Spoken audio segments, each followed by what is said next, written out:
안녕하십니까 시청자 여러분. 오늘은 다시 제주 4.3 사건 문과 답 시간입니다. 최근에 그 더불어민주당에서 최영호 의원이 이제 국힘당의 최고인이 되고, 그쪽에서는 4.3 사건을 김일성의 지시설로 해서 지시설을 절대로 반대하는 그런 입장인데, 북한 개입이 없었다는 주장이 야당의 입장인데, 여당의 국힘당의 태영호 의원이 4.3이 북한이 개입했다 그래서 발칵 뒤집어졌지 않습니까?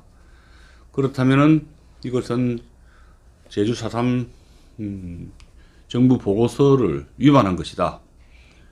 특별법을 만들어서 아예 정부의 4.3 사건 보고서에 그 반하는 내용을 발설을 하거나 제주 4.3 사건이 대해서 가타부타 반란이 폭동이 이런 그 험악한 말을 하지 못하도록 재갈을 물려야 되겠다. 처벌하겠다. 4.3 사건에서 가타부타 이렇게 이런저런 이의를 제기하는 자들을 벌금을이라든가 징역을 처하겠다.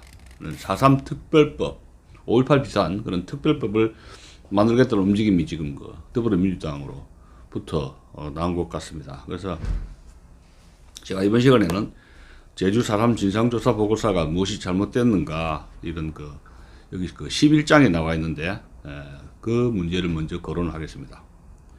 자, 질문 147번입니다. 제주 4.3 사건 진상 보고서 중 왜곡, 편향된 부분이 있는가? 많죠? 답은 이렇습니다. 정부 보고서는 입법 취지에 정말 대단히 어긋난 보고서라는 점입니다. 물론 진상을 규명하고 난 뒤에 부차적으로 발생한 인권 침해 문제를 그것도 쌍방공히 거론하고 비판해야 할 것입니다. 말하자면 폭동 반란 국면과 진압 국면을 구분하고 토벌대와 인민유격대 쌍방을 공평하게 기술하여야 하며 일방의 주장이나 증언과 자료를 편향적으로 인용해서는 안 되는데, 현재 정부 보고서는 그렇게 되어 있지 않다는 것입니다. 또 정부 보고서는 역사 교과서적 성격이 강하므로 4.3의 성격을 먼저 규정해 놓고 내용에 있어서 정확성, 공정성, 진실성, 객관성이 보장되어야 합니다. 정부 보고서는 일개의 개인, 학자, 언론사, 연구소가 작성하는 문서가 아니고 작성 주체가 정부 산하 국무총리를 위원장으로 하는 제주 4.3 위원회입니다. 공신력을 가져야 되죠. 그러니까. 따라서 대한민국 정부의 보고서라는 기조 위에 작성되어야 하는 것입니다. 정부 보고서를 작성한 노무현 정부도 1948년 8월 15일 건국된 대한민국 후계체라는 점입니다. 따라서 대한민국의 입장에서 작성해야 합니다. 당연한 일입니다.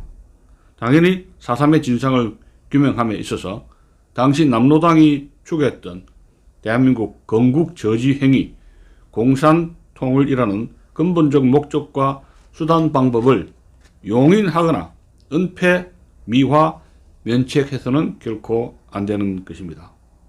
그런데 이런 요구사항을 하나도 담아내지 못하였기 때문에 반쪽짜리 보고서가 되고 갈등을 증폭시키는 보고서가 되는 등 많은 문제점을 발생시키고 있는 것입니다. 둘째, 정부 보고서가 4.3은 말한다를 표절한 복제판이라는 비판이 제기되고 있는 것입니다.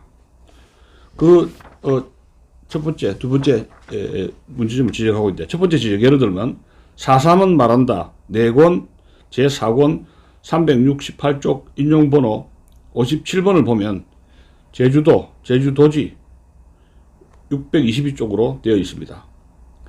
이는 계엄령과 관련된 내용으로 정부 보고서 277쪽 인용번호 121번과 똑같은데, 실제는 제주도지 622쪽이 아니고 462쪽입니다. 4.3은 말한다에 잘못 기록한 것을 검증 없이 복사하여 정부 보고서에 가져다가 붙이기를 한 것입니다.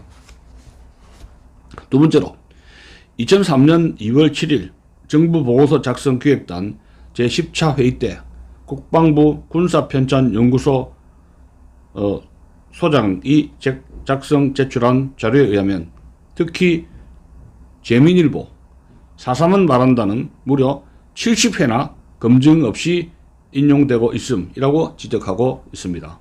이 정도면 표절 수준이 아니라 복제 수준이라 하겠습니다.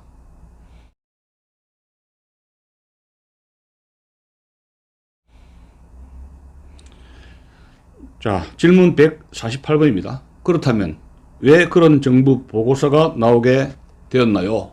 안 만들면 되는데 왜 이런 보고서가 나오냐는 말입니다. 기가 막히죠?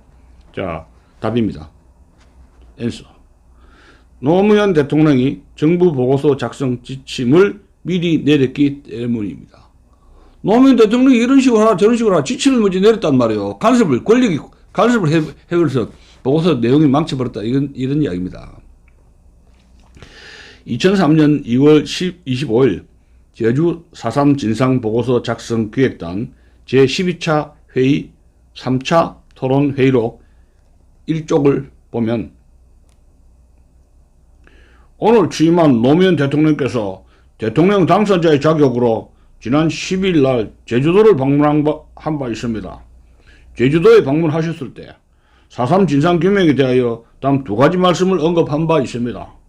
하나는 4.3 진상규명에 있어서 이데올로기적 문제에서 벗어나서 다뤄야 한다.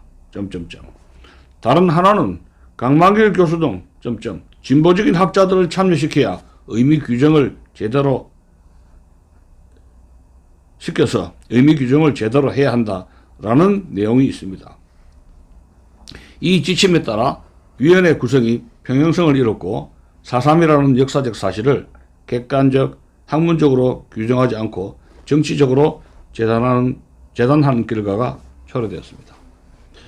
그런 사람이 쓴 것인데 그 쓴 사람 면면을 보면 잘 알 수 있죠. 중립적 학자나 최소한 좌우동수의 인원으로 집필진을 구성하고 심도 있는 토론을 거쳐야 되었는데 그렇지 못했습니다.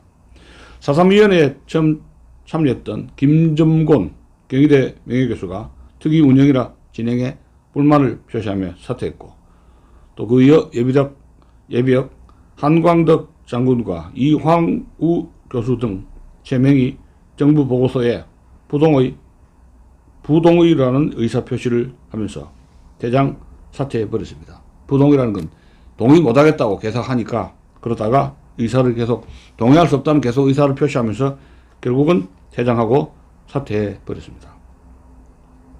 집필진 중 나종삼은 채용 계약 때부터 6.25 이후만 담당한다는 조건으로 들어갔기 때문에 의견 반영이 불가능했습니다. 그러니까 대한민국 입장의 의견이란 있을 수 없게 되었습니다. 토론다운 토론도 없었습니다. 탈무드에는 만장일치는 무효다라는 말이 있습니다. 이런 분위기에서 정답을 구한다는 것은 하늘의 별따기입니다.